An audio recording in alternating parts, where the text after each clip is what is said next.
आनंद मूर्ति मेहता।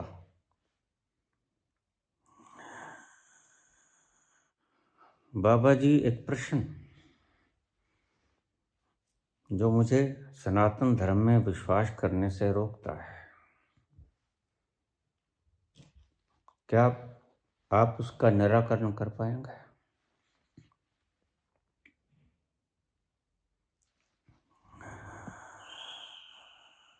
जो सभी वासनाओं से मुक्त हो गया, जिसकी इच्छाएं गिर गईं, तृष्णाएं कल्पनाएं गिर गईं, जिसे समझ आ गया कि मैं कौन हूं, उसके बाद भी भगवान कृष्ण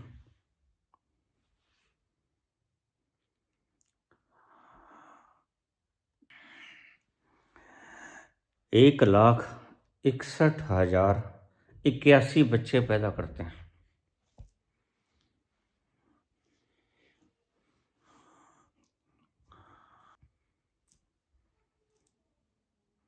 मुझे ये समझ नहीं आता, हमारे बड़े से बड़ा व्यभिचारी, दुराचारी भी इतना अंतरंग क्षणों में नहीं जाता होगा जितना भगवान कृष्ण गए। यह क्या है प्रभु? अगर आप मेरी इस बात का जवाब दे दें तो मैं सनातन धर्म को मानना शुरू कर दूंगा। आनंद मूर्ति मेहता।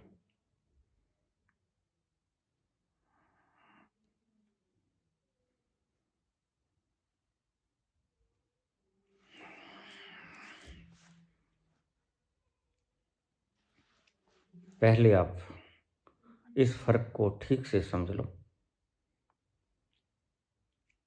ज्ञानी और अज्ञानी में भेद क्या है?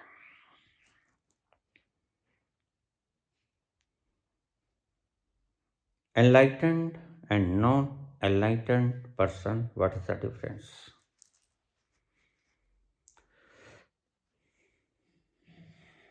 ज्ञानी वह है जिसने अपने आप को जान लिया, मैं हूं कौन, वास्तव में कौन, शरीर हूं, मन हूं या उससे परे आनंद स्वरूप सत्य चित आनंद। मैं हूं क्या वास्तव में? और अज्ञानी वो जो वास्तविकता को नहीं जानता, अपने होने की सत्यता से परिचित नहीं है, जो मान्यताओं से परिचित है। लोगों ने कह दिया, लोगों ने जो नाम रख दिया वही उसका नाम हो गया। हमने अपने नाम खुद नहीं रखे, हमारे माँ बाप ने रखे।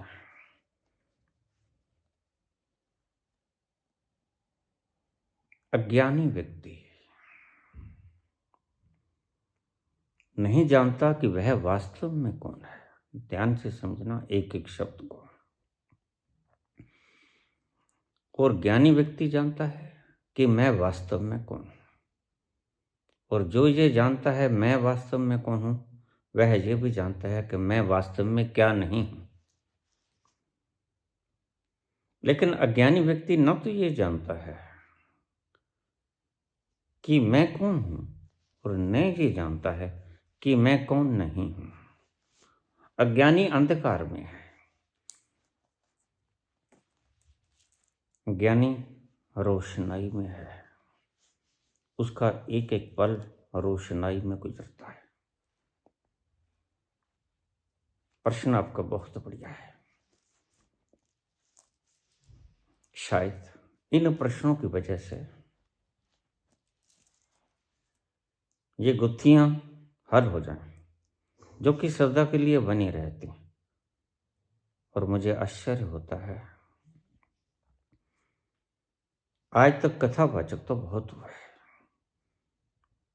लेकिन इन गुत्थियों को सुलझाने के बजाय और उलझाते रहे। कहानियों में रंग दिया गया, उदाहरणों में रंग दिया गया, सत्य से परिचित नहीं थे ये लोग जो सनातन की व्याख्या कर रहे थे। तो ठीक किया तुमने प्रश्न कर लिया। ऐसे खतरनाक तरह के प्रश्न मेरे बैठे बैठे मुझसे पूछ लो, मैं नहीं समझता, क्योंकि अतीत में देख रहा हूं, अतीत में किसी ने ऐसे प्रश्नों का निवारण किया नहीं। कृष्ण कोई आज तो जन्मे नहीं, कृष्ण को जन्मे को 5000 साल से ज्यादा हो गए, और 5000 साल से किसी ने इस प्रश्न को पूछा नहीं और किसी ने जवाब नहीं दिया। अगर पूछा होगा तो टाल मटोल कर दिया होगा, कोई कहानी कर दी होगी। सीधा सीधा जवाब नहीं दिया गया जिससे कि सनातन की सटीकता का पता लगे, सनातन का प्रचार प्रसार हो सके। ये लोग सनातन का कुप्रचार कर रहे हैं क्योंकि इनमें अपना अनुभव नहीं है, बस स्व अनुभव का अभाव अंधकार पैदा करता है। जिसकी खुद की गुत्थियां नहीं सुलझी, दूसरों की कैसे सुलझाएगा? यही व्यथा है आज मानवता के। तुमने प्रश्न बहुत सटीक किया, और ऐसे प्रश्न सिरे के प्रश्न होते हैं। अब मैं तुमसे ये कहता हूं, आह्वान करता हूं, ऐसे प्रश्न मेरे बैठे बैठे मुझसे पूछ लो, अन्यथा मैं अंधकार ही अंधकार देख रहा हूं। जब उन गोल्डन पीरियड्स में जिनको तुम अति शुभ कहते हो, उनमें इन बातों का जवाब नहीं मिला, तो आगे तो घोर अंधकार अंधकार का साम्राज्य छाने को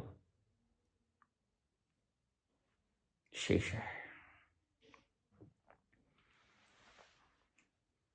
प्रश्न अति सूक्ष्म है, गहरा है, जटिल है, और अगर आपकी सनातन के ऊपर श्रद्धा नहीं बन रही तो तुम बिल्कुल ठीक हो, कम से कम तुम मूर्ख नहीं हो, कम से कम तुम इन पाखंडियों के पीछे आंख मूंद के नहीं लगे हो, तुम अंधभक्त नहीं हो, और मुझे खुशी है।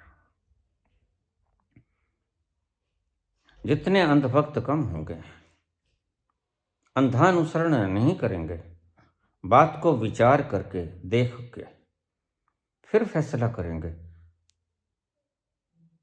उतना ही प्रकाश होगा इस संसार में। और प्रकाश का आनंद कुछ और होता है। झूठ में वो आनंद नहीं होता जो सत्य में होता है। सत्य से गुत्थियां खुलती हैं, और गुत्थियों के खुलने से बंधन खुलते हैं, और बंधन के खुलने से मुक्ति आती है। प्रश्न बिल्कुल सटीक किया, अब इसका जवाब शुरू करें।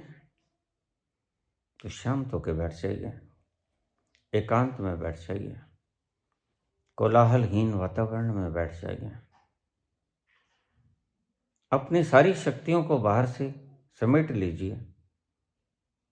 जैसे आपने कुछ नहीं करना, सिर्फ इस वीडियो को ही सुनना है। आप कान ही बन जाओ, सिर्फ सुनो।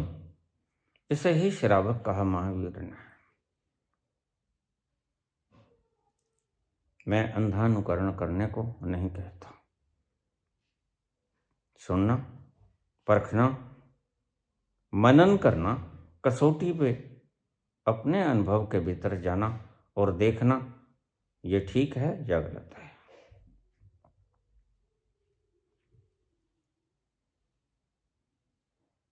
कृष्ण सनातन इन्हें अवतार कह के बात खत्म कर देता है। नहीं, बात नहीं खत्म होती।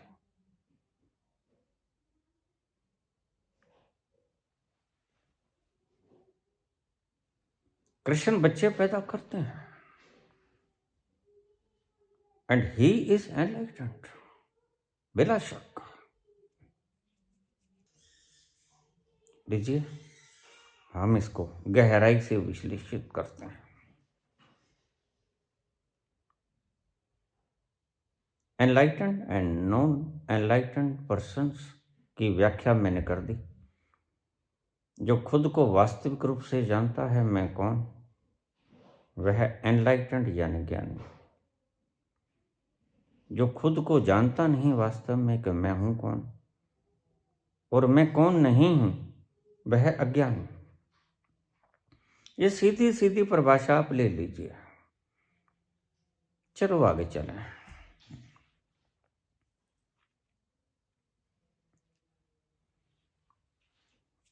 किसी व्यक्ति को ज्ञान हो गया, और ध्यान रखना, किसी भी व्यक्ति को किसी भी वक्त ज्ञान हो सकता है। क्यों? क्योंकि जो तुम हो उसमें कब छलांग लग जाए कोई पता नहीं।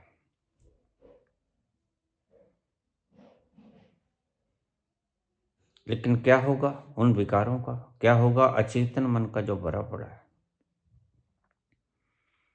तो एक रास्ता तो मैंने बताया कि अचेतन को खाली करते जाओ, खाली करते जाओ, क्रिया योग के द्वारा खाली करते जाओ। तो जब सब खाली हो जाएगा, देर तो लगेगी, बहुत लगेगी, लेकिन जब सब खाली हो जाएगा तो जो रह जाएगा वो तुम हो। प्रकाश स्वरूप, आनंद स्वरूप, सत्य, चेतन।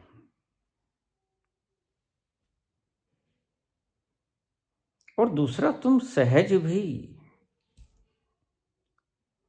जैसे अष्टावक्र कहते हैं जनक को, जनक तू इस जीवन में मुक्ति की बात करता है। मैं तुम्हें घोड़े के एक पायदान से दूसरे पायदान तक पांव रखने में जितना वक्त लगता है, इतने वक्त में ही प्रबुद्ध कर सकता हूं। कर सकते हैं बिला शक। तुम जो हो, वास्तव में जो हो, उसमें किसी भी वक्त छलांग लग सकती है। क्या हुआ अंगुली मार का? क्या हुआ वाल्मीकि का? कोई तप नहीं किया, ना अंगुली मार ने किया, ना रतन ना करने किया।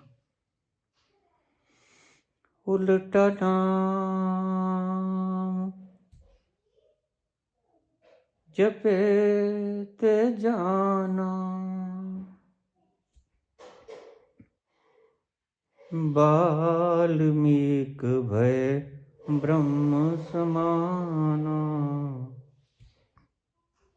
नाम भी उल्टा, और कोई तप भी नहीं, और कोई विधि भी नहीं।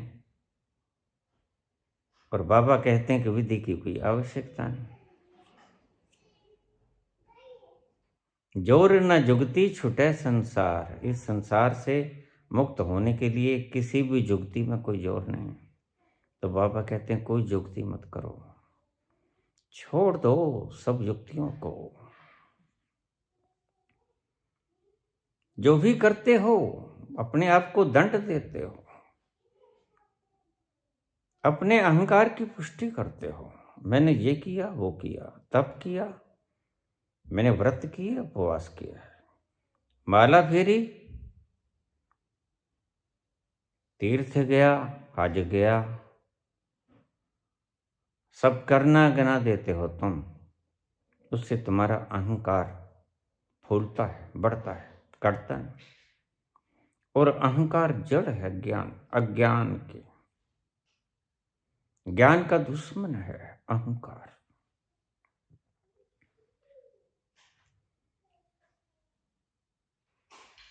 तो तुम किसी भी वक्त भीतर छलांग ले सकते हो। वाल्मीकि ले गए, अंगुलीमाल ले गए,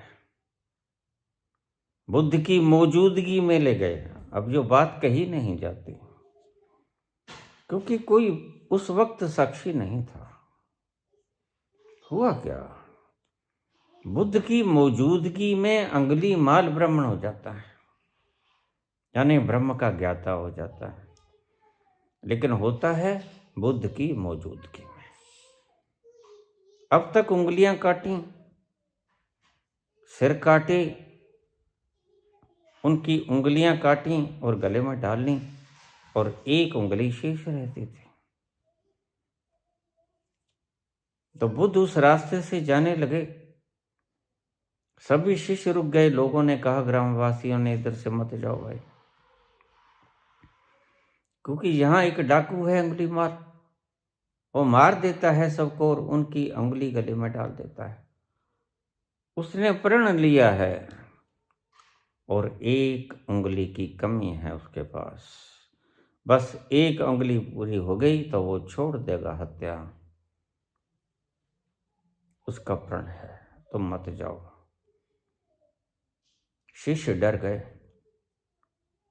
लेकिन बुद्ध नहीं डरे। बुद्ध कहाँ डरते हैं? जो डर जाए वो बुद्ध नहीं होता।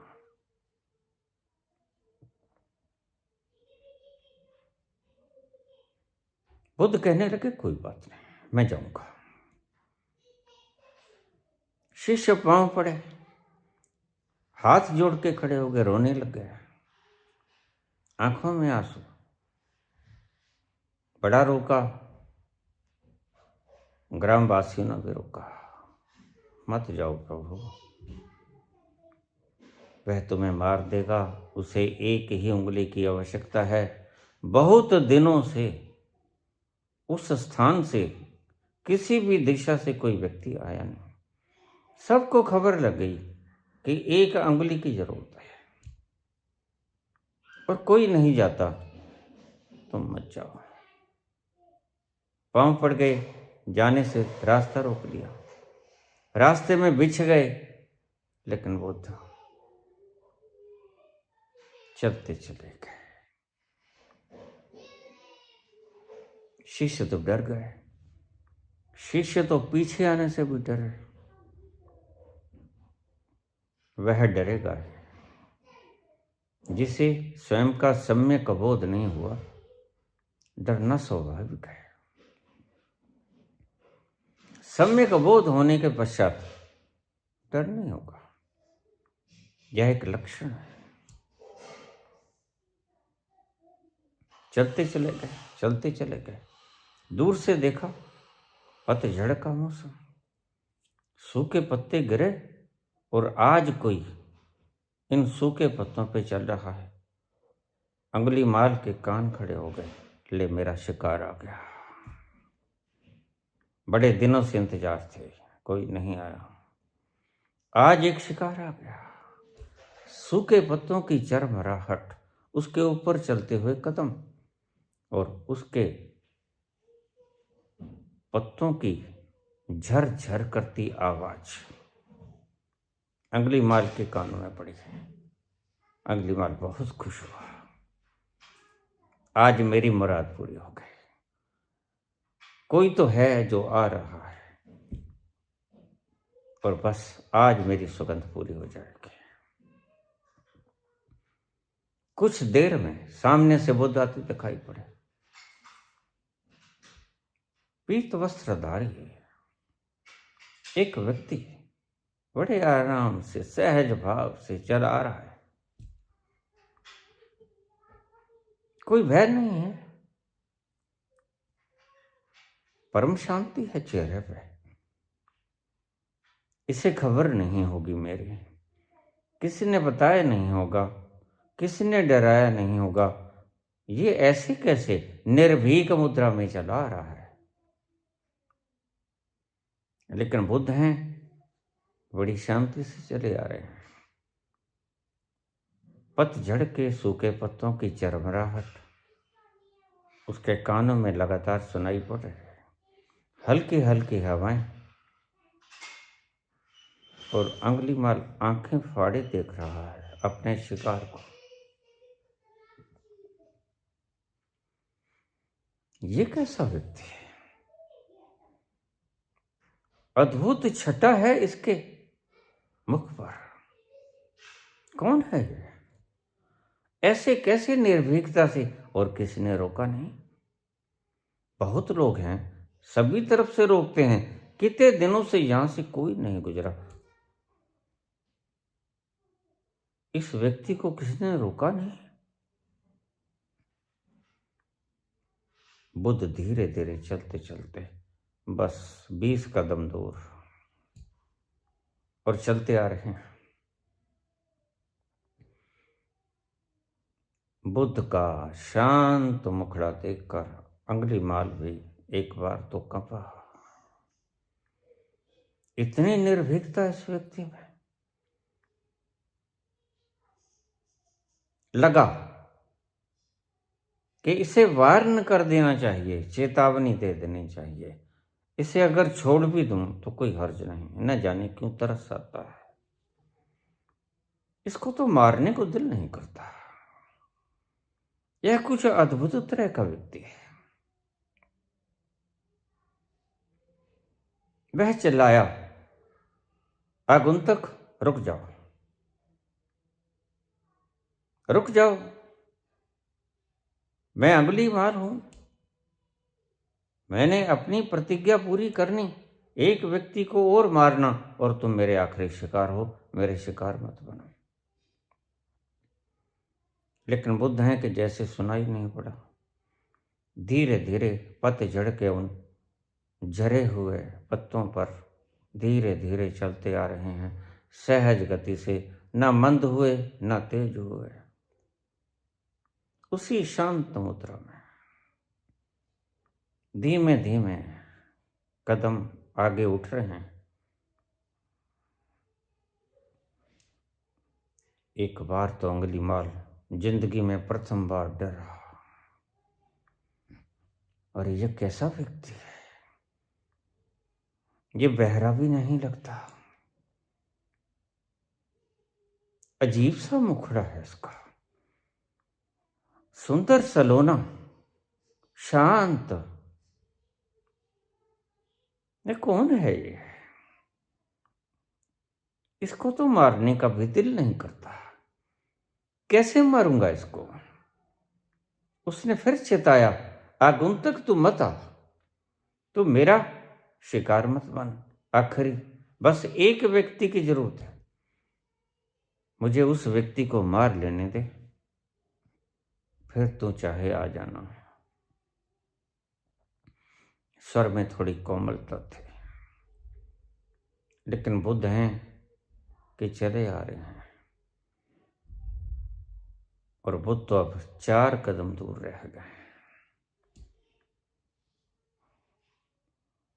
बुद्ध को देखते ही, उसके प्रभाव में आते ही, उसके हाथ में पकड़ा हुआ कापा हाथ से छूट गया, कपने लग गया उसका शरीर। जिस कापे से वो काटा करता था गर्दन, वो कापा धरती पे जा गिरा। एक आवाज हुई और मूर्तिवत खड़ा अंगुलीमाल लगातार बुद्ध को निहारे ही जा रहा है। बुद्ध उसके करीब आ रहा है। अब बोलने की साहस भी नहीं। न जाने क्यों जुबान को किसी ने पकड़ लिया है, जुबान को किसी ने बांध लिया है। आवाज है कि निकलती नहीं।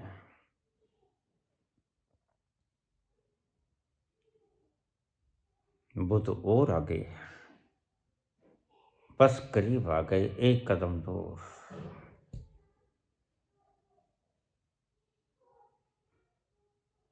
और अंगुलीमाल को पता भी न चला कब वो बुद्ध के चरणों में जा पड़ा। भूल गया कापा, भूल गया गल में डाली हुई वो उंगलियां जिनका वध किया था। भूल गया वैर भाव, यह व्यक्ति की अपूर्व अलौकिक प्रतिभा उसे भी तब्दील कर गए। झर झर आंखों में आंसू।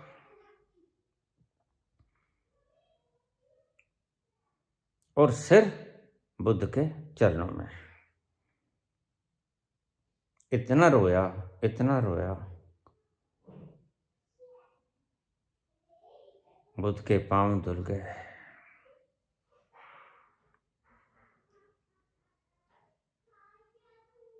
बुद्ध ने उठाया, अंगुलीमाल को गले से लगा लिया।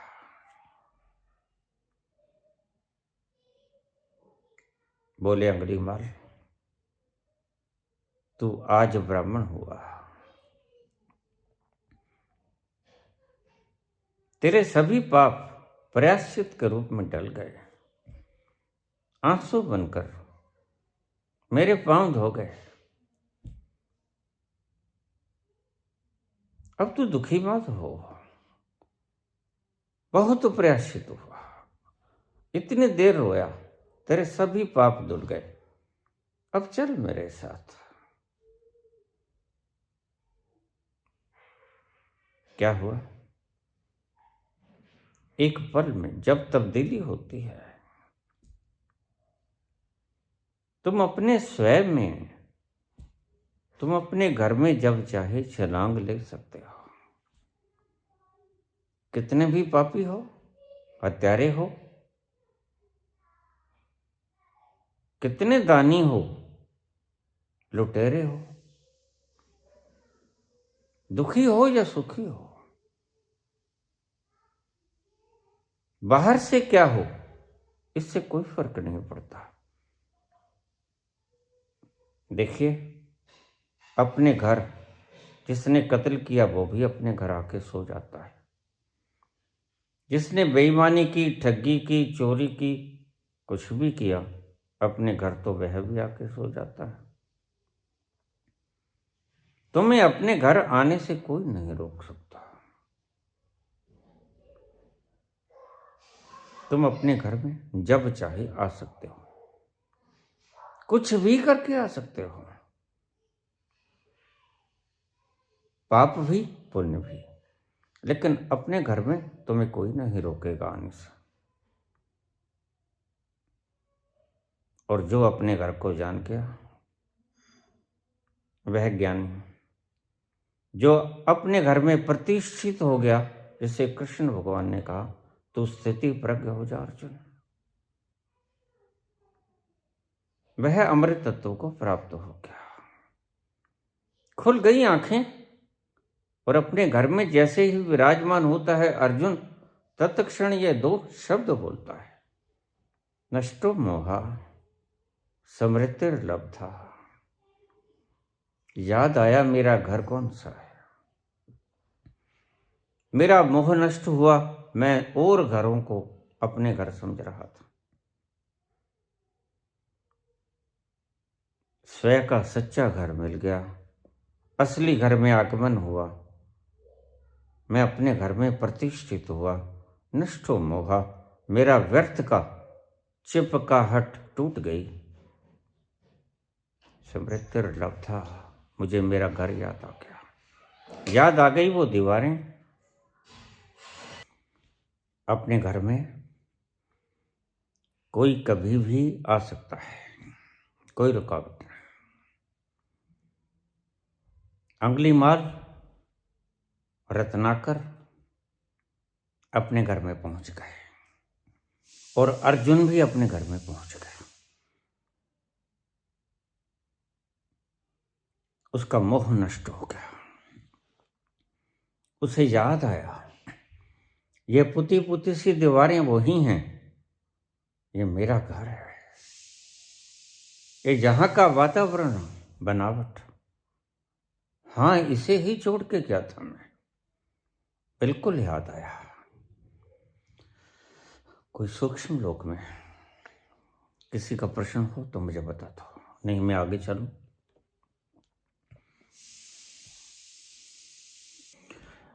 वो भूली दास्तां लो फिर याद आ गई वो भूली दास्तां, लो फिर याद आ गई नजर के सामने घटा सी छा गई, नजर के सामने घटा सी छा गई वो भूली दास्तां, लो फिर याद आ गई, याद आ गई वो भूली दास्तां। वही दीवारें हैं, वही रंग है जिससे दीवारें पुती थीं, वही फर्श है, वही कालीन है, वही सब है। हाँ, ये मेरा है, बस यही याद आता है, इसे ही ज्ञान कहते हैं।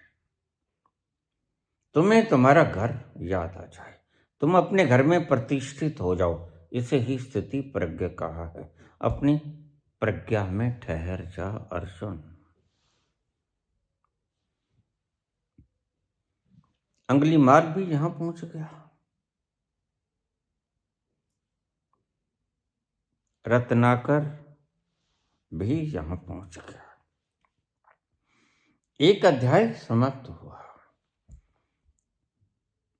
अब तुम्हारा प्रश्न उठता है, फिर जब ये पहुंच गए, इन्होंने स्वयं को जान लिया, तो कृष्ण भोग क्यों करते हैं?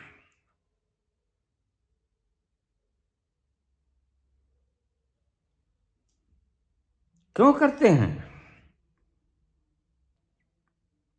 एनलाइटेंड पर्सन के सब विकार खत्म हो जाते हैं। इस दुविधा के अंदर मैं सनातन को एक्सेप्ट नहीं कर पाता। सही है तुम्हारी दुविधा, लेकिन कसूर तुम्हारा नहीं, कसूर उनका है जो इस गांठ को खोल ना पाए। वरन ये गांठ रास्ते में अड़ती ना। सनातन तो बिल्कुल सरल है, बिल्कुल सीधा है। धर्म कभी असहज नहीं होता, धर्म सदा ही सरल होता है, धर्म सदा ही सहज होता है। इसलिए कबीर ने कहा, सहज समाधि बली। रे साधो, सहज समाधि बली।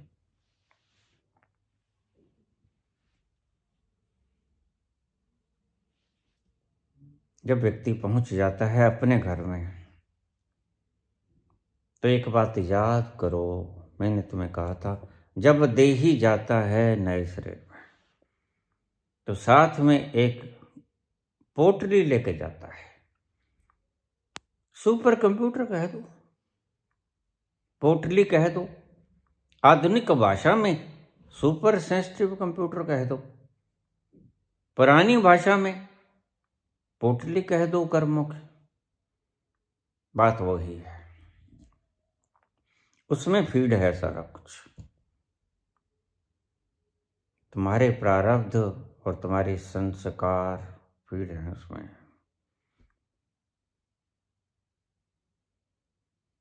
तुम्हें स्वयं का पता चल गया। अब ये दुविधा वाली बात है, लेकिन खोपड़ी के लिए। जो खोपड़ी से बैठे बैठे सोचेगा वो दुविधा में रहेगा। इसलिए तो मैं कहता हूं, इन खोपड़ी वालों से अगर आईएएस करना, आईपीएस करना तो जाना, अगर अपने भीतर उतरना तो इनके पास मत जाना, जो उलझा देंगे। मुश्किल तब नहीं होती जब ये तुम्हें आईएएस बनने का फार्मूला बताते हैं। वो तो बड़े साफ लोग हैं, वो तो तुम्हें सीधा, तुम्हारे से कोई छल नहीं करता।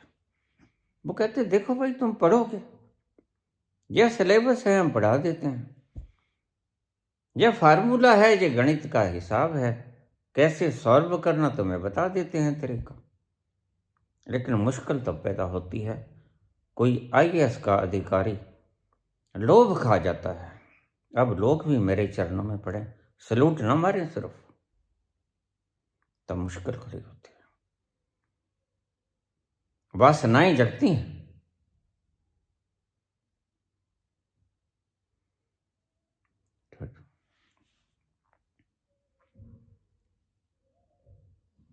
वासनाएं प्रगाढ़ होती हैं, ब्रॉड होती हैं, फैलती हैं। कल तक सपना था आईएएस अधिकारी बनूं, आज सपना हो गया लोगों को अपने पांव में कराऊं। क्योंकि कॉम्पिटिटिव माइंड तो है, बोल भी अच्छा सकता हूं, बुलारा है आईएएस जो कर गया।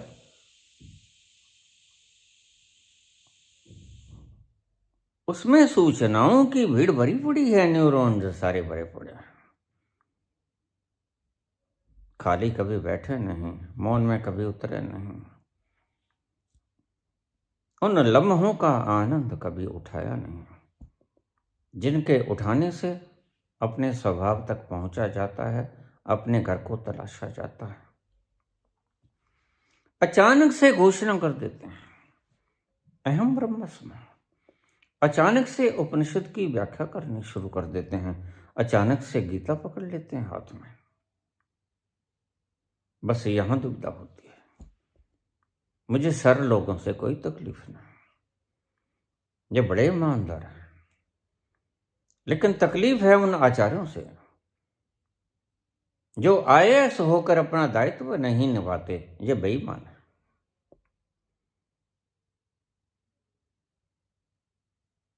जो अपनी इस तार्किक बुद्धि से गीता की विवेचना करेंगे, अष्टावक्र गीता की विवेचना करेंगे, उपनिषद की विवेचना करेंगे, सांसारिक प्रश्नों का जवाब दें, कोई आपत्ति नहीं।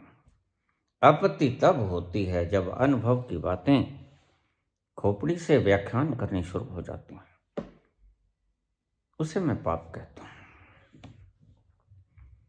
जिसका काम उसी को साजे और करे तो ठेंगा बाजे।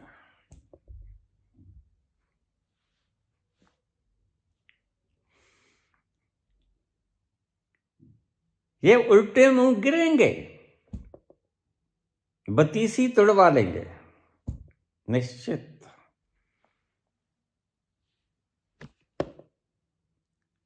क्योंकि अधिजल गगरी छलकत जाए, गगरी भरी है आधी सूचनाओं से, आनंद से खाली है, और मुमुक्षु मांगता है आनंद। ज्ञान तो उसके पास भी बहुत है, शास्त्र तो उसने भी बहुत पढ़े हैं, गुरुओं के पास तो उसने भी बड़े चक्कर लगाए हैं, बड़ी सेवाएं की हैं उसने, लंगर बहुत भुगताए हैं उसने भी। कमी है आनंद की कमी है, और सिर्फ मात्र दिखावा करने से, आंखें बंद करके ऊपर ध्यान लगाने से 2 मिनट के लिए ये ज्ञानी नहीं हो जाते। ज्ञानी तो अतल गहराइयों में जाकर स्वयं को जानने का नाम है। अपने घर को जिसने जान लिया, और जिस घर को जानकर कृष्ण की मौजूदगी में, जिस घर को जानकर अर्जुन कहते हैं नष्टो मोह समृत था, मेरा मोह नष्ट हो गया, मुझे याद आ गया मैं कौन, मेरा घर कौन। क्षमा करो, आपकी शक्ति और समय मैंने व्यर्थ में बर्बाद किया। लेकिन कृष्ण है, कृष्ण बड़े दयालु हैं, करुणा अवतारम, करुणा के अवतार है।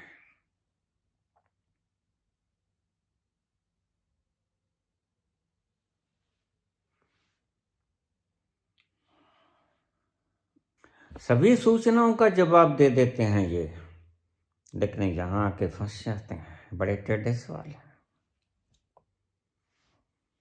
इसका जवाब नहीं दे पाएंगे, यहां आके अड़ जाते हैं। कौन जवाब दे, इसलिए तो कोई जवाब नहीं मिला आज तक। रास रचाते हैं कृष्ण, महारास रचाते हैं। रास छोड़ो, तुम रास रचाते हो, 2-4 बच्चे होते हैं, 10-20 होते होंगे, इसके तो 1,61,081 बच्चे हैं। महारास रचाते हैं। और बहुत से सामाजिक प्राणी आंख बंद कर लेते हैं। यहां तो तुम खजुराहो की मूर्तियां देख के आंखें बंद कर लेते हो, भीतर कुछ भी चल रहा हो, बाहर इन मूर्तियों को देखकर, चित्रकारी को देखकर आंखें बंद कर लेते हो। राम राम राम राम राम, राधे राधे राधे। क्या राधे राधे भाई, यही कुछ तो होता है। राम राम राधे राधे क्या कर रहे हो?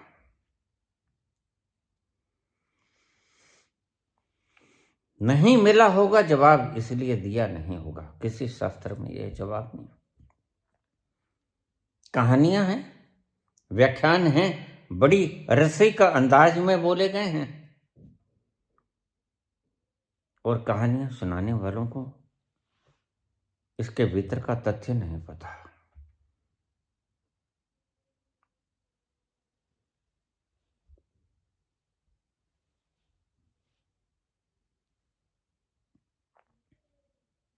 अब आगे की बात शुरू करें। सूक्ष्म से कोई प्रश्न नहीं आया, आपके ही प्रश्न को आगे बढ़ाता हूं। यहां तक ठीक हो गया, आदमी ने जान लिया, व्यक्ति ने जान लिया, मैं हूं कौन। शरीर हूं, भावनाएं हूं, इमोशंस हूं, या सबसे परे वो हूं जो हिलता नहीं, डुलता नहीं, कंपता नहीं, लिप्त नहीं होता। मैं कौन हूं? यह जानने के बाद अब यहां पर समझने वाली बात है, गौर से समझना। अगर ना समझाए तो बार बार इस वीडियो को सुनना, ये आपके क्लेश काट देगी, बहुत गहरे क्लेश जो जन्मों जन्मों से कटे नहीं, आज कटेंगे।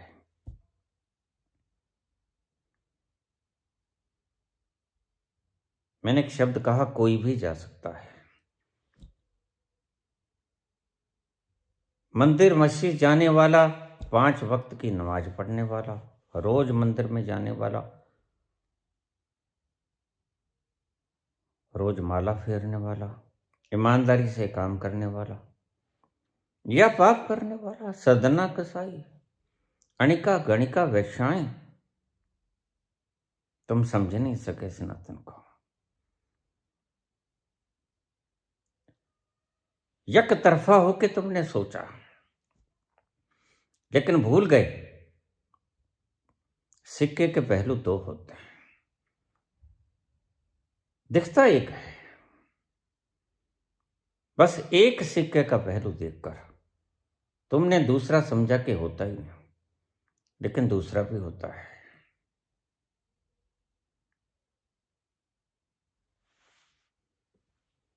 प्रश्न बिल्कुल जायज है। हम भीतर तो चले गए, लेकिन जो वो गठड़ी बांध के लेके आए थे कर्मों की, उनका क्या होगा?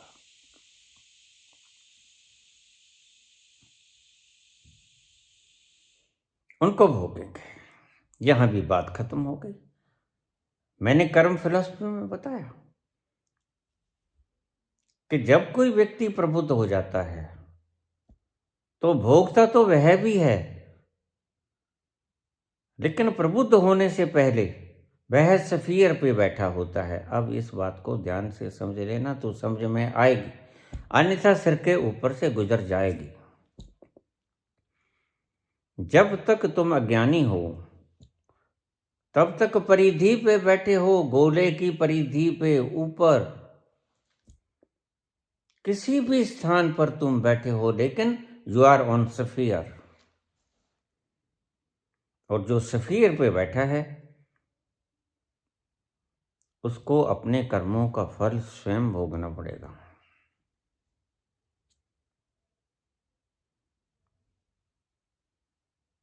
समझना बात को, बार बार सुन लेना इसको। सफियर पे बैठा हुआ व्यक्ति जो कर्म किया, जिसने कर्ता भाव से कर्म किया, उसे भोक्ता भाव से भोगना पड़ेगा। सरल शब्दों में मैंने ये बताया। जो परिधि पे बैठा है व्यक्ति, आम इंसान, अर्जुन, जो अपने घर पे जाने से पहले था, कंप रहा था, उस अर्जुन की बात करता हूं मैं। When he was on sphere, जब तक कोई भी व्यक्ति स्फीयर पे बैठा है, परिधि पे बैठा है गोले की, तब तक उसने जो कर्म किए वो उसे भोगने पड़ेंगे। एक्शन आएंगे और रिएक्शन उसके पास से गुजर जाएंगे। वह भोगेगा, दुखी होएगा, रोएगा। अगर वो भीतर छलांग लगा गया अपने होने में, इसी की चर्चा कर रहा हूं, ध्यान रखना। परिधि से आ गया केंद्र पे। अब केंद्र पे और परिधि पे बड़ा अंतराल है, बड़ा फासला है। केंद्र पे बैठा हुआ व्यक्ति परिधि पे घटनाओं को देखता है, भोगता नहीं। फिर सुन लो मेरी बात को। कई बार एक बार की कही हुई समझ नहीं आती। परिधि पे लगी आग, केंद्र पे बैठा व्यक्ति आग को देखता है, आग में जलता नहीं। लेकिन परिधि पे बैठा हुआ व्यक्ति परिधि पे लगी आग में जलेगा, आग को देखेगा नहीं। यही फर्क है उस अर्जुन में जो परिधि पे बैठा था और उस अर्जुन में जो आज केंद्र पे आ गया है। वह अर्जुन जिसने अपना गांडीव धनुष फेंक दिया है, युद्ध नहीं करूंगा, मैं अपने गुरु को नहीं मार सकता, अपने पितामह को नहीं मार सकता, अपने भाइयों को नहीं मार सकता, मैं युद्ध नहीं करूंगा भगवान कहकर मध्य भाग में बैठ गया रथ के। और कृष्ण ने अपना उपदेश शुरू रखा।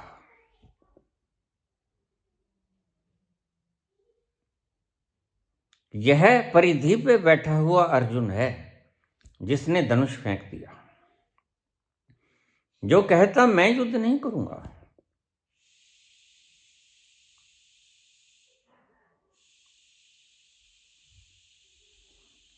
और जब कृष्ण करते हैं शक्तिपात, कृष्ण जानते हैं ये ब्रह्म में है, लिप्त है, सत्य से वंचित है, असत्य का बोलबाला है, असत्य से चिपटा हुआ है, आखिरी हथियार होता है ऐसे व्यक्ति के पास। अर्जुन जैसा व्यक्ति तैयार है, उसकी भूमि बिल्कुल तैयार है, उसमें बीज बोया जा सकता है। तुम भी जब तैयार हो जाओगे, तुम्हारी जमीन जब तैयार हो जाएगी, तुम में भी अंकुर फूटने की संभावना हो जाएगी। अर्जुन में संभावना है शक्तिपात सहने की, और कृष्ण शक्तिपात कर देते हैं। तुम जान कि तू है कौन। बस इतनी सी बात, ज्यादा देर नहीं लगी। ये 700 श्लोक कैसे बोले गए, ये समय का अंतराल होता है। ध्यान से सुनना, 700 श्लोकों को पढ़ने में बड़ी देर लगेगी, लेकिन अंतराल होता है जैसे ब्रह्मा का एक दिन और आपका एक दिन, कितना फर्क है।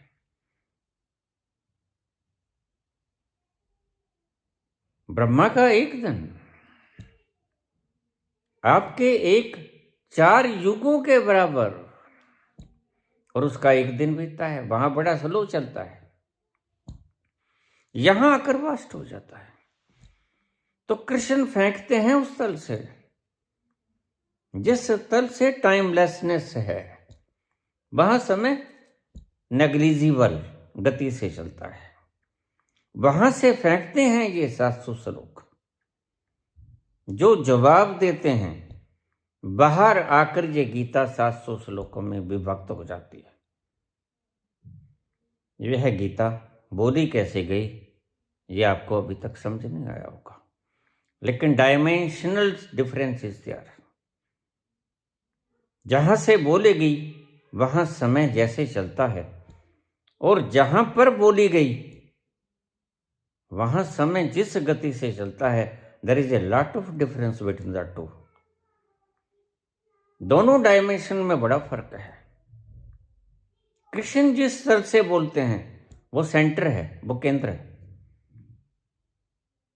अर्जुन जिस तरह से सुनता है वह स्फीयर है, वह परिधि है। तुम जिस तल पे सुनते हो वो परिधि है।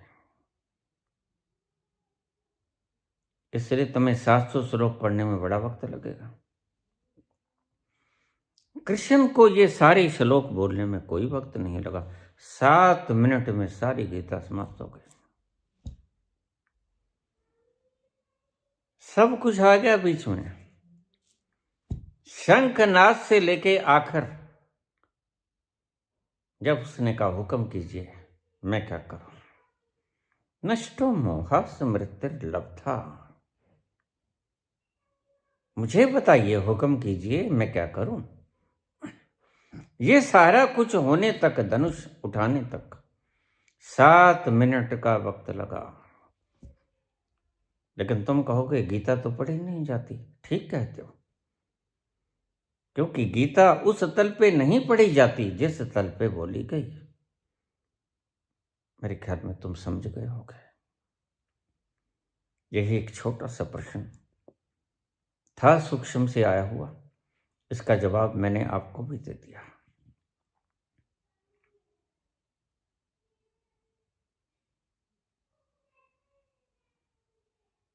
केंद्र पे जब पहुंच जाता है व्यक्ति, अपना आपा जान लेता है, भोग चलते हैं परिधि पे, एक्शन रिएक्शन होता है परिधि पे,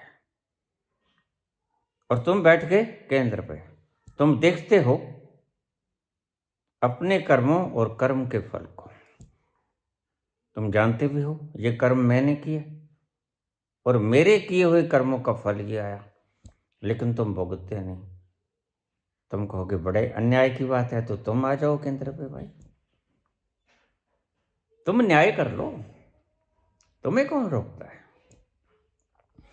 लोग कह देते हैं ये तो भगवान की सृष्टि में अन्याय है। मैं कहता हूं अन्याय नहीं है, विधान। अन्याय और विधान में बड़ा फर्क है। तुम परिधि पे बैठे क्यों हो? सारे संत दिन भर रात लगे हैं, कहां समझते हो तुम अन्याय होने क्यों देते हो? तुम भी परिधि से छलांग लगाओ, केंद्र में आ जाओ। फिर दूसरे बबकारेंगे ये तो अन्याय है, हमने तो भोगा, उसने तो देखा, तो भाई तुम भी देखने वाले हो जाओ, तुम्हें कौन रोकता है। तुम भी दृष्टा बन जाओ, तुम भी साक्षी हो जाओ, तुम भी ऑब्जर्वर बन जाओ, तुम्हें कोई नहीं रोकता। तुम्हें तुम्हारे घर में आने से कोई नहीं रोकता, रोक नहीं सकता।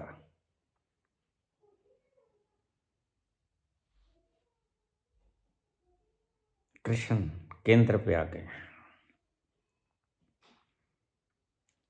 और जो करते हैं परिधि पे करते हैं, केंद्र पे कुछ किया नहीं जाता। केंद्र तो निर्लिप्त है, केंद्र तो आनंद से भरा हुआ, सुगंधि से भरा हुआ, मुस्कुराता हुआ, खिलखिलाता हुआ, नाचता गाता हुआ, कुछ नहीं करता।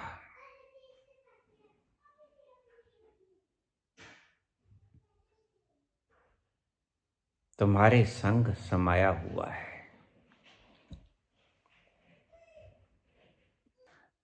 सर्वव्यापी सदा अलेपा, सर्वव्यापी सदा अलेपा, तो है संग समाय, तो है संग समाय, काहे रे बन ढूंढन जाए। वह तो निर्लिप्त है, सदा तुम्हारे संग है। तुम उसे खोजने जाते हो वन में, वह तुम्हारे भीतर है। बस परिधि से छलांग लगानी है, केंद्र तक जाना है। और ये सारी घटना भीतर घटती है, बाहर नहीं। तुम ढूंढते हो बाहर। सभी संत तुम्हें बहिर्मुखी से अंतर्मुखी करने पर जोर दे रहे हैं, लेकिन तुम हो के जाते नहीं। तुम बाहर ही शोर मचाना चाहते हो। बस इस शोर को बचाने वाले लोग मूर्ख होते हैं। शोर मचाओ ये कहने वाले लोग मूढ़ होते हैं। तुम्हें अपने घर में आने से कोई नहीं रोक सकता। तुम्हें दूसरे के घर में जाने से रोक सकता है। अपने घर में आने से तुम्हें कोई नहीं रोक सकता। अपने घर के तुम मालिक हो। जब चाहे जा सकते हो, जब चाहे आ सकते हो। आ गए, तुम अपनी मर्जी से आ गए, छोड़ के दूर निकल गए। घर तो वहीं है। दादू दूजा को नहीं, दूजी मन की दौड़। दौड़ मिटी, संशय गया, वस्तु ठोर की ठोर। जिस घर को छोड़ के आए थे ना, वो उसी ठोर ठिकाने बैठी है, वो नहीं हिली। तुम्हें तुम्हारे घर पे जाने से कोई नहीं रोक सकता। वह तुम्हारी संपत्ति है, निजी संपत्ति है। तुम्हारा निजी अधिकार है उस पे। तुम्हारे घर पे तुम्हारा निजी अधिकार है। दूसरे के घर पे तुम्हारा कोई अधिकार नहीं। दूसरे के घर में जाने से तुम्हें कोई रोक सकता है? राधा अपने घर में तुम्हें क्यों आने देगी?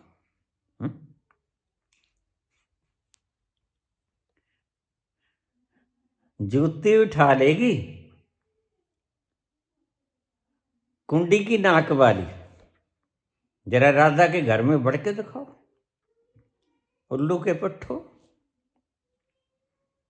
क्या मजाक बना रखा है?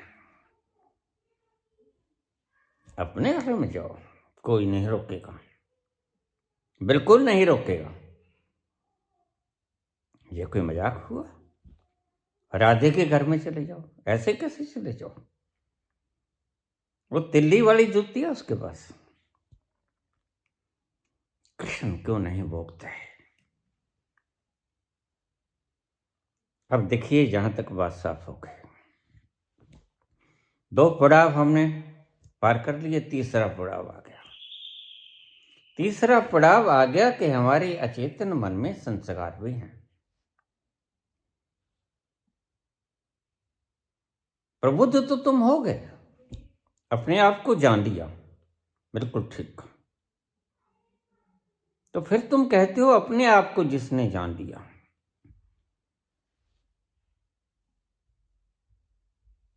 बहुत तरह के लोग हो सकते हैं जिनकी वासनाएं कम हैं, जिनकी वासनाएं कम से थोड़ी ज्यादा है, जिनकी वासनाएं बहुत ज्यादा है। कई तरह के लोग हो सकते हैं। जैसे केंद्र तक जाने के लिए परिधि से बड़े रास्ते हैं, किसी भी रास्ते से तुम जा सकते हो। वैसे ही प्रत्येक व्यक्ति के अचेतन मन में अलग अलग चीजें भरी होती हैं। अपने घर तक तो वो छलांग लगा गया, रह गया उसका अचेतन, जिस गठड़ी को वो साथ लेके चला था। आज उसे समझ आ गई कि मैं हूं कौन। तो इन कर्मों का क्या होगा? तो मैंने कहा ये कर्म भुगत के जाने पड़ेंगे। अगर कोई प्रबुद्ध हो गया है उसे भी भुगत के जाने पड़ेंगे।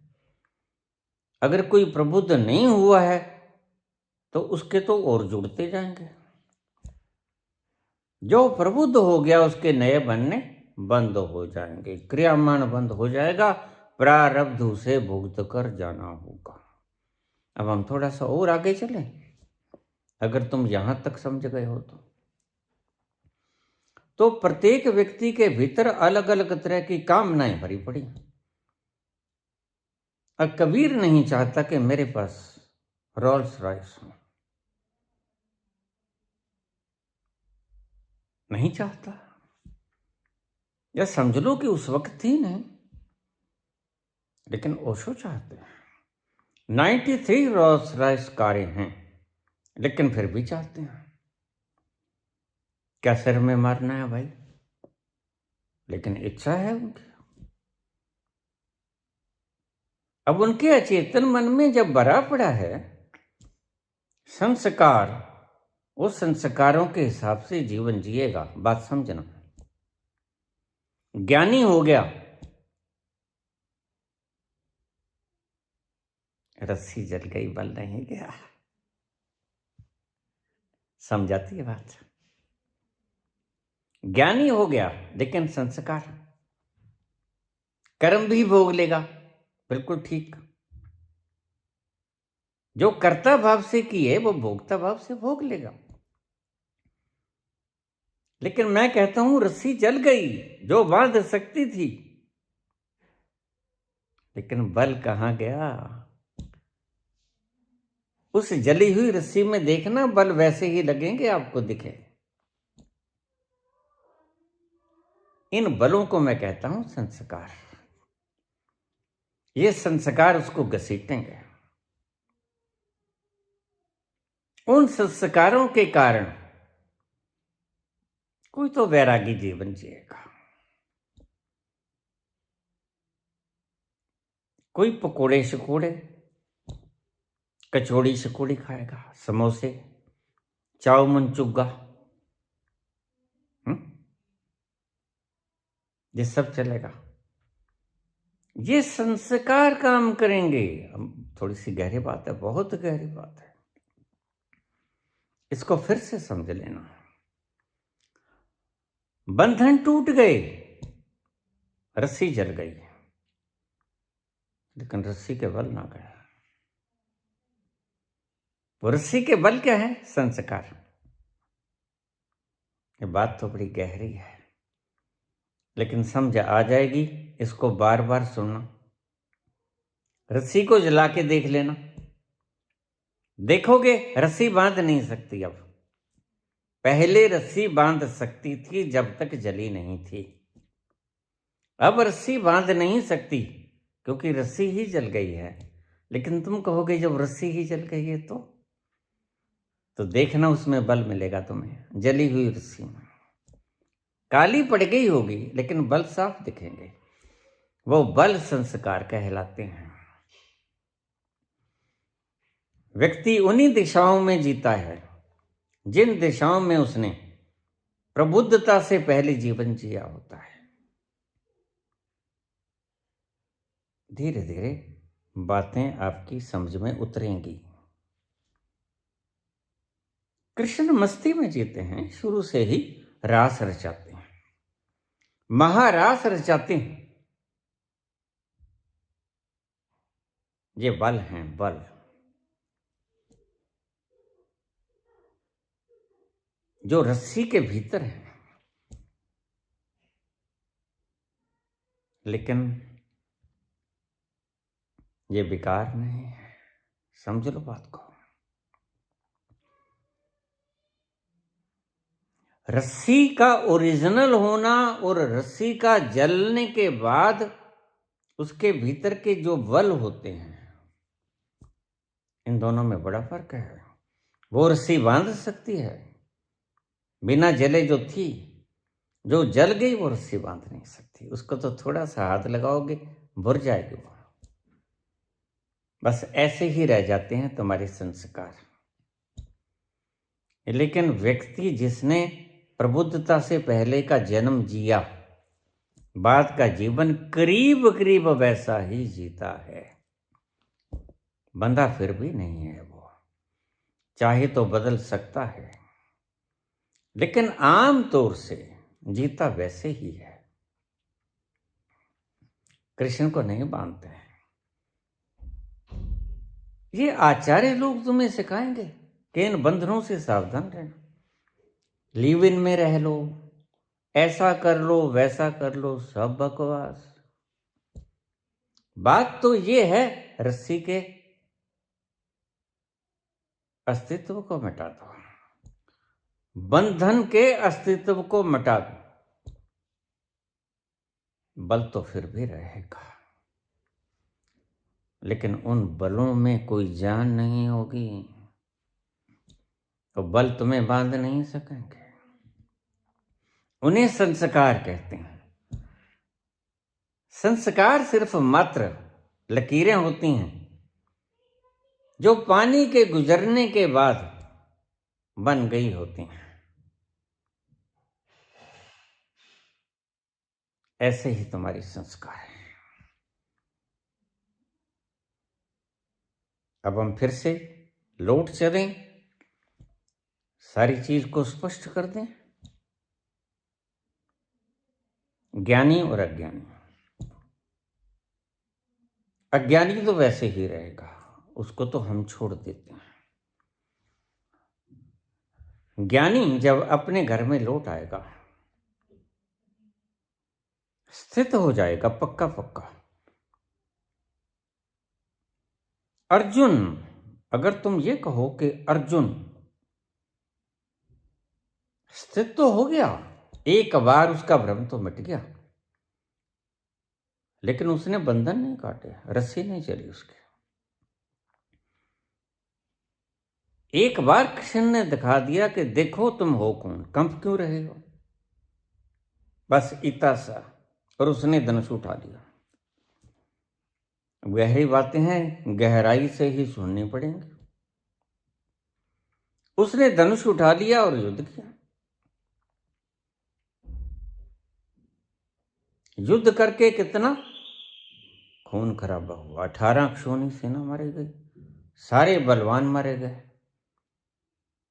थोड़े से बचे पांडवों में, कौरवों का एक बचा, युयुत्सु, धृतराष्ट्र का बेटा था लेकिन गंधारी का नहीं था, दासी का पुत्र था।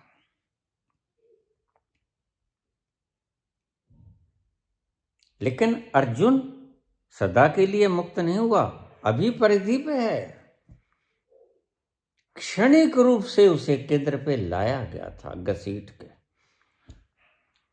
जैसे रामकृष्ण परमहंस विवेकानंद को क्षणिक रूप से लेके गए थे उस तल पे, जहां जाके वो कंप गया था, डर गया था, बोला मेरे माँ बाप है। प्रक्रिया अधूरी रह गई, प्रश्न तो बड़े वेग से किया था, लेकिन आगे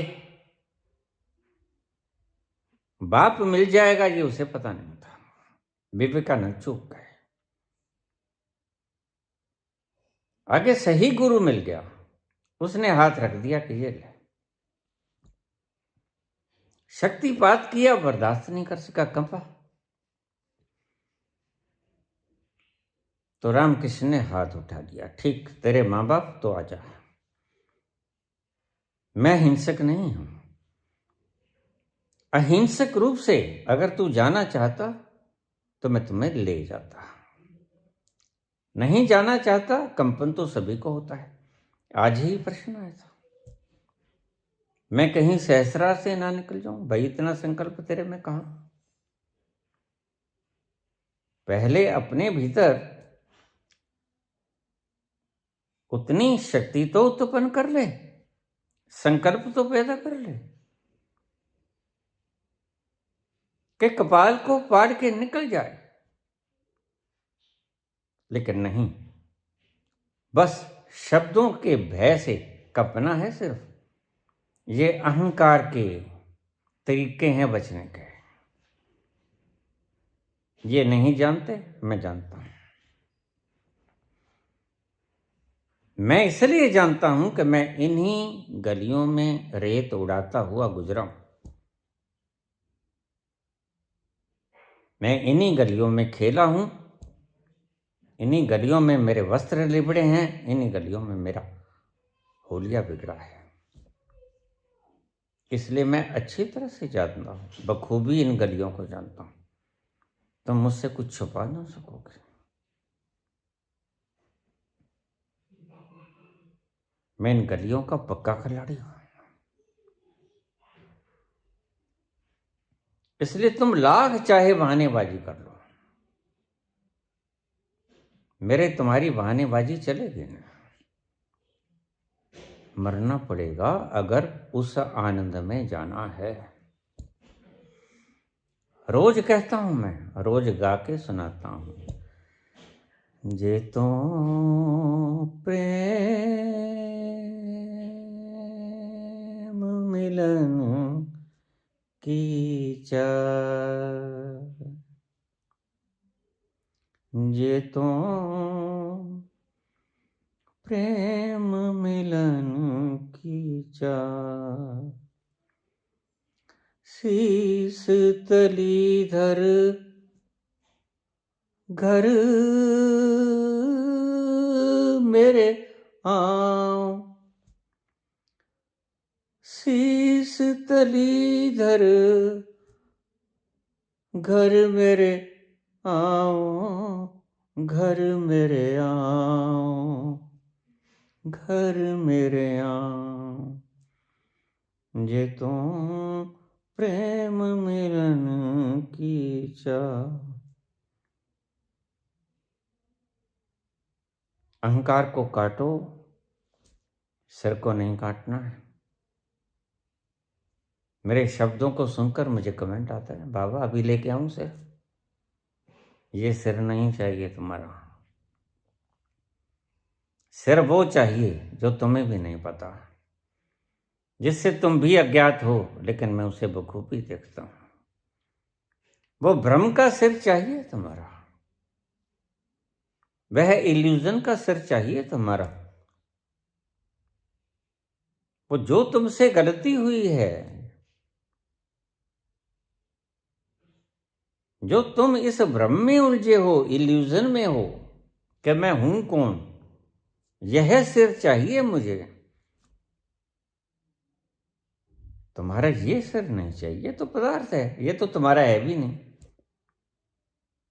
यह तो पदार्थों का है, तुम इसके कौन लगते हो? तुम मालिक थोड़े हो। तुम्हें तो मिला है एक घर की तरह, तुम इसका उपयोग कर रहे हो। इसको मत काटना, और इसको काटने से कुछ नहीं होगा। बहुत से मूर्ख लोग जीभ चढ़ा देते हैं काली के, चढ़ाई जाओ, काली प्रसन्न हो जाएगी। काली है ही नहीं प्रसन्न, क्या होगी? क्यों मूर्ख बने हो? These are all symbolic representations. सभी प्रतीकात्मक चिन्ह हैं। ऐसा होता कुछ नहीं है। ना कोई शेर की सवारी वाली सिंहवाहिनी दुर्गा है, ना कोई काली है, ना कोई शीतला है गधे के ऊपर बैठी हुई, ना कोई उल्लू के ऊपर बैठी हुई लक्ष्मी है। ये सब तुम्हारे बनाए हुए व्यापारियों के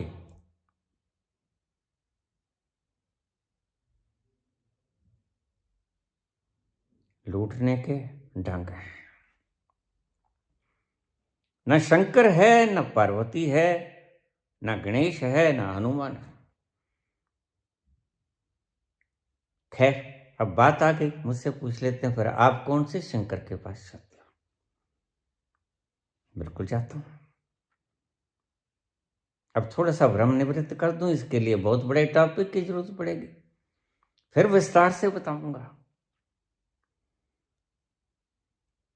शुरुआत में जब चली ये सृजना, कहां से चली कोई नहीं जानता।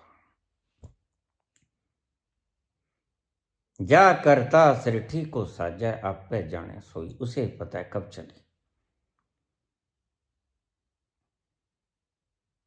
लेकिन जिस शंकर के पास मैं जाता हूं, he was the first person to be enlightened on this earth। इस धरती का प्रथम ज्ञानी व्यक्ति वह था, वह है, अभी भी है। First person to be enlightened, पहला व्यक्ति था जो एनलाइटेंड हुआ। उसने राह दिखाई दुनिया को कि एक और तत्व है जो तुम्हारे भीतर है, वहां तक जाओ, आनंद में खो जाओ, मस्ती में झूम उठो, नाचो। ये तांडव वगैरह तो तुम्हारे सब बनाए हुए हैं, वो नाचते हैं मस्ती में। उस ज्ञान को पीकर प्रथम व्यक्ति जो पहुंचा ज्ञान तक, जो ज्ञानी हुआ, वह शंकर है। और तुम देखना विज्ञान भैरव तंत्र में किसने बोला, ये विधियां किसने बताई?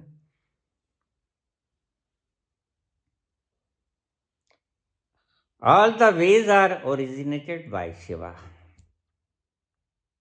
शंकर ही बताते हैं तुम्हें मुक्ति का मार्ग, क्योंकि वो पहले व्यक्ति हैं, सब विधियों को जानते हैं। तो इस भ्रम में मत रहे ना। जो आपको भ्रम है कि हाथ में त्रिशूल होगा, डमरू होगा और ऐसा बगंबर लपेटे होंगे, देखिए ये तो उनकी सिद्धियां हैं, आपके पास भी हो सकती हैं। मैंने भी बहुत देर तक ये सिद्धियों को रखा है, चाहूं तो अब भी प्राप्त कर सकता हूं। लेकिन जब जीने का ही मन ना रहा, जीवेषणा ही मर गई, जैसे महावीर की जीवेषणा मर गई, तो फिर सिद्धियों का कौन क्या करेगा? सब फानी है, यहां मिटेगा, तो पाकर भी क्या करेंगे? मूर्खों की बातें हैं। शंकर के पास ये सभी सिद्धियां हैं, अनिमा, लघिमा, महिमा, गरिमा। और चाहे अपने शरीर को जैसा बना सकते हैं, और इन देवताओं को, जिनका हम देवता कहते हैं, देवियां कहते हैं, इनके पास ये सिद्धियां हैं, जैसा भी रूप चाहे बना लेते हैं। अणिमा, लघिमा, गरिमा, महिमा, ये सभी सिद्धियों के आपने 8 सिद्धियां और 9 निधियां आपने ये सुनी होंगी। इनका विस्तार से कभी हो सका वर्णन करूंगा, वैसे इसकी जरूरत नहीं है। अब तुम्हारे बहुत से शास्त्रों में लिखा है नारद वहां चले गए। ये नारद कोई है तो है नहीं, इंद्र कोई है तो है नहीं, समझाने के लिए कुछ बना दिए गए थे। जैसे तुम अलजबरा के सवाल सुलझाने के लिए कह देते हो a = 7, b = 2। अब ना तो a का मतलब कोई 7 से है, ना b का मतलब कोई 2 से है। समझाने के लिए ये फार्मूलाज हैं।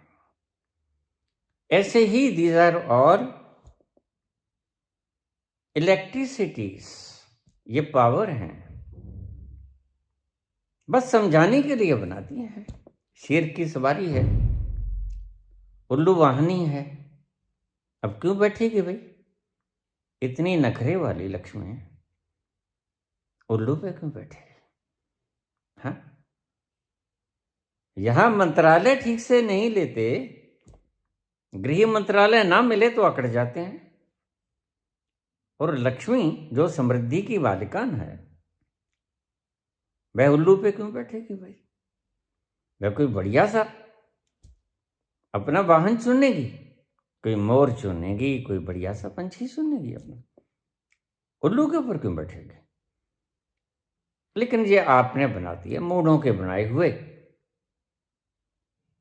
तो आप मान लेते हो क्योंकि आप भी मूढ़ हो। अब हम अगले पोर्शन पे चलें। कर्म भोग लेगा। संस्कार, संस्कारों के कारण जैसे उसने जीवन जिया वैसा जीवन व्यक्ति जिएगा।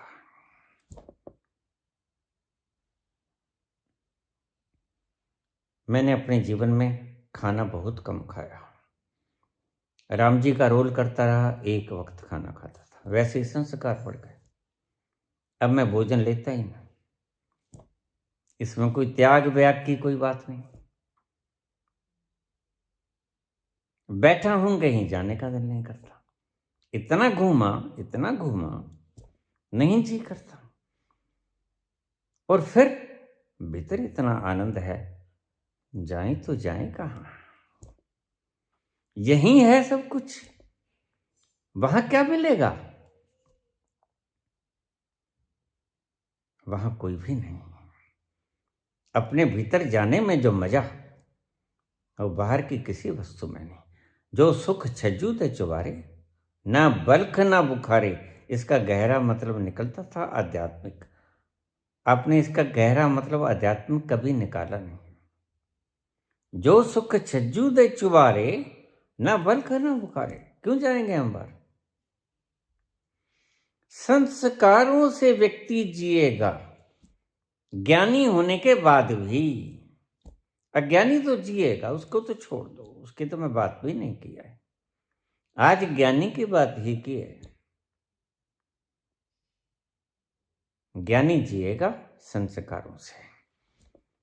तो कृष्ण बच्चे पैदा करेगा, लेकिन जानता है कि शरीर की काम शक्ति बच्चे को पैदा करती है, बच्चे उसके नहीं।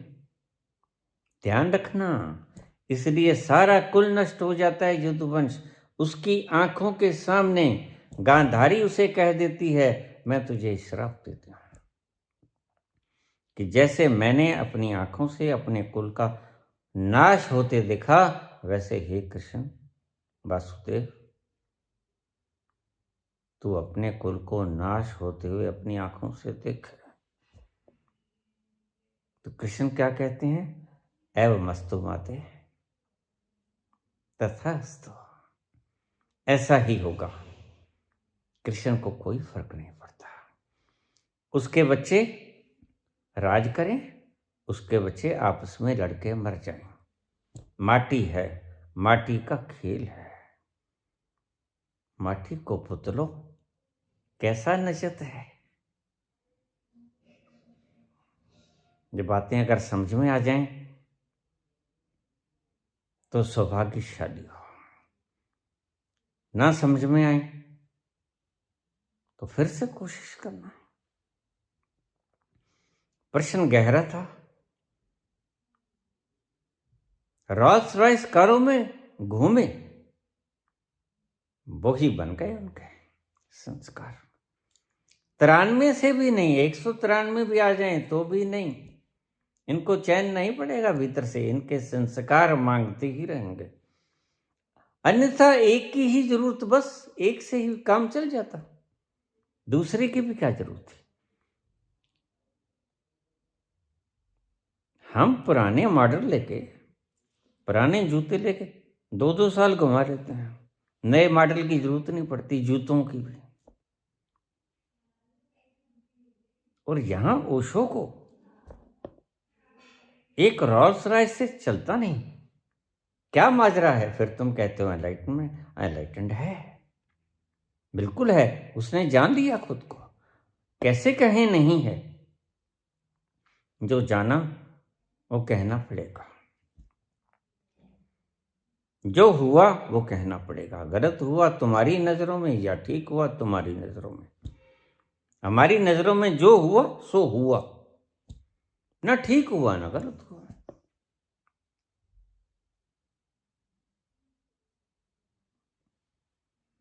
तुम औरों के घर के झगड़े न हक न छेड़ तुम, तुझको पराई क्या पड़ी अपनी निबेड़ तुम। हे मानव, तू खुद दुखी है, और दुखी है स्वयं की अज्ञान के कारण, और इस अज्ञान को तू ही मिटा पाएगा, दूसरा नहीं। अतः जितना शीघ्र तो हो सके अपने अज्ञान को मिटा के उस सत्य चित आनंद के पास बैठ जाके स्थिति प्रज्ञ हो जा। मेरी दृष्टि में शायद पूरे प्रश्नों का जवाब मैंने दे दिया है। वक्त भी घना हो चला है, लेकिन क्या कह जाए, जवाब तो पूरा ही देना पड़ता है। श्री कृष्ण गोविंद हरे मुरारी, हे नाथ नारायण वासुदेवा। श्री कृष्ण गोविंद हरे मुरारी, हे नाथ नारायण वासुदेवा। पितु मात स्वामी सखा हमारे, पितु मात स्वामी सखा हमारे, हे नाथ नारायण वासुदेवा। श्री कृष्ण गोविंद हरे मुरारी, हे नाथ नारायण वासुदेव।